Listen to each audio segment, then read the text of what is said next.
Hey everyone, I don't know if you know this, but Google has made a significant and dramatic managerial change.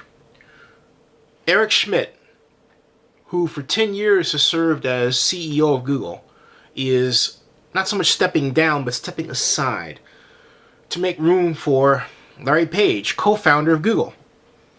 Sergey Brin, who is the fellow co-founder, is going to remain as a kind of innovator in chief, if you will, a guy that focuses on big picture issues.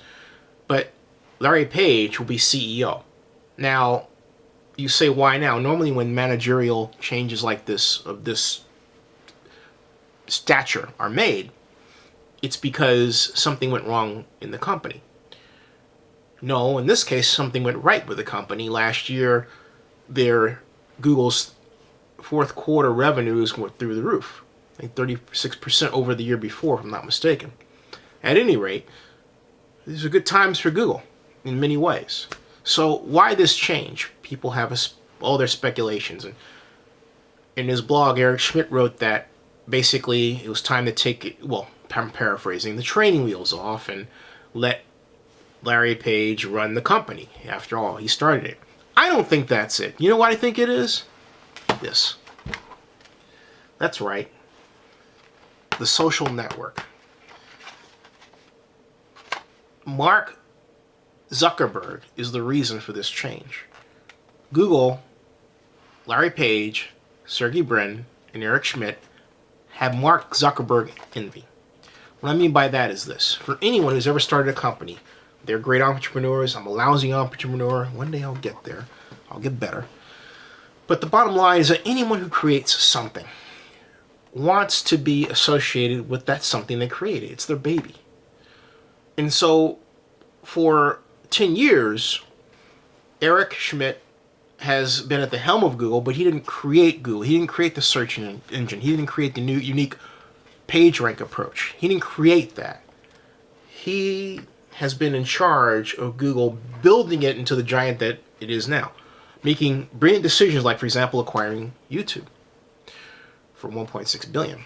At any rate, the bottom line is that now, since 2007 to today, and I'm talking to you, we've had the emergence of Facebook. And when you think of Facebook, you think of one person. You think of Mark Zuckerberg. You don't think of anybody else.